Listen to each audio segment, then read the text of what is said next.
You know, in today's research world, it feels like we have superpowers right at our fingertips. But the big question is, are we using them to build something truly original? Or are we just putting together a house of cards? Let's dive in and figure that out. Is AI your assistant or your ghostwriter? I mean, this is the question, right? At the very heart of everything happening in academia today. Look, AI can be an absolutely incredible assistant, a seriously powerful tool for streamlining your work. But there's a really fine line. When does it stop being a tool and start becoming a ghostwriter, silently chipping away at your own intellectual contribution? So where exactly do we draw that line? And that right there, that's the dilemma for every modern researcher. This isn't about throwing out the technology, not at all. It's about figuring out how to use it ethically. And the secret? Well, the secret lies in understanding the difference between the process of your work, like how you actually create it, and the source of your ideas. If you can get that distinction down, you've pretty much cracked the code for maintaining your integrity in this new age. All right, so to really get a handle on this, we need to break down two pillars of integrity. And at first, they might look kind of similar, but trust me, they cover two totally different and super important parts of your research. Okay, so let's really unpack this, because this is crucial. On one side, you've got Rule 1, human-only writing. This is all about the process. It means your brain has to be the one putting the sentences together, building the logical flow. On the other side, we have Rule 3, zero-copy originality. This one's all about the source of your info. It means your ideas have to be yours, not just lifted from someone else's work. See the difference? You could sit there and type every single word yourself, perfectly following Rule 1. But if what you're typing is just a copy and paste job from another paper, you've completely failed Rule 3. They're like two separate security checks for your work. And here's the bottom line. Both of these rules, process and source, they both fall under this big umbrella of scientific integrity.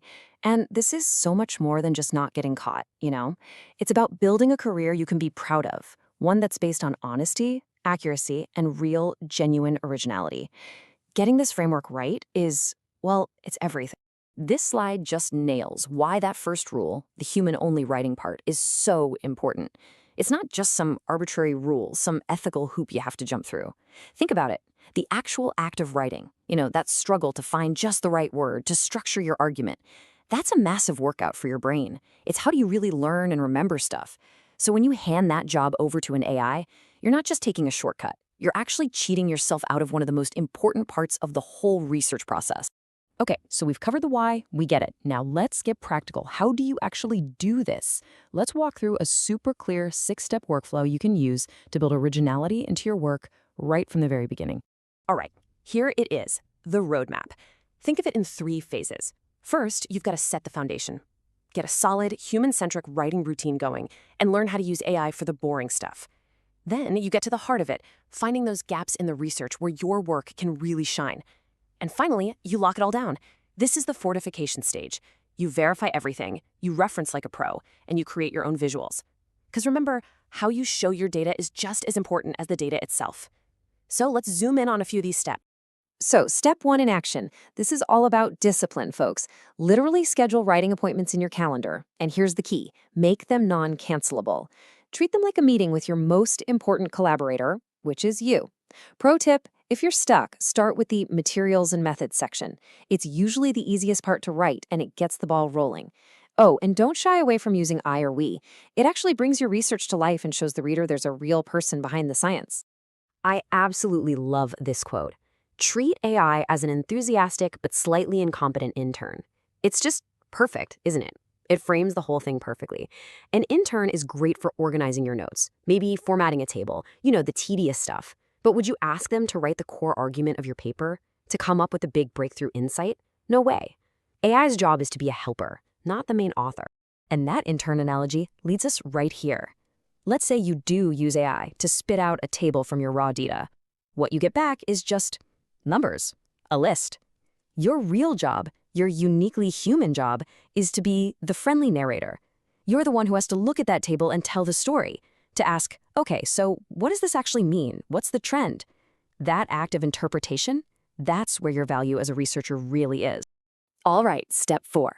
Before you even dream of hitting that submit button, you have got to run your work through a verification gauntlet. We're talking professional-grade tools. Run a plagiarism check with something like Turnitin, use an AI content checker like originality.ai just to make sure you don't sound like a robot. And here's a huge pro tip that's so simple but so important.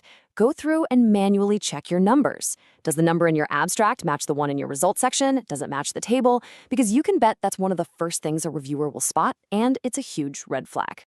Next up, step 5, smart referencing. Look, we all know referencing can feel like a chore, but it's so much more than that. It's how you show where your work fits into the bigger scientific conversation. Yeah, sure, use tools like Mendeley or EndNote to keep things organized. That's a no-brainer. But the real work is actually reading the sources. And I'm going to say this loud and clear. This is a non-negotiable rule. Never, ever, ever cite a paper just from reading the abstract. The abstract is the movie trailer. You got to watch the whole movie to get what's going on. It's the only way to make sure you're not misinterpreting someone's work and to build your own arguments on solid ground. Okay, so we've gone through a lot of rules and steps. To tie this all together, let's use a really powerful mental model. I want you to stop thinking about your research paper as just a document and start thinking of it as a symphony. Yeah, think of it just like this. This analogy just makes everything click into place, right? Your role, you're the composer. The big idea, the creative spark, the melody, the structure, that all has to come from you. That's your human-only process, rule 1. Your tools, well, AI is just a metronome. It helps you keep time, it helps with the boring, repetitive tasks, but it doesn't write the music. Now, the crime? Plagiarism is literally copying another composer's melody and pretending it's yours, a total violation of rule 3. And finally, the critics. Those are your peer reviewers. And trust me, they have a very well-trained ear. They're going to know if your symphony is just a cheap knockoff or a soulless piece of work. And all of this really brings us to one final, powerful question you have to ask yourself.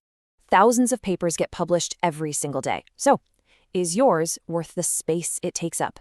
The real measure of your work isn't just about getting it published. It's about whether you've made a real, genuine human contribution.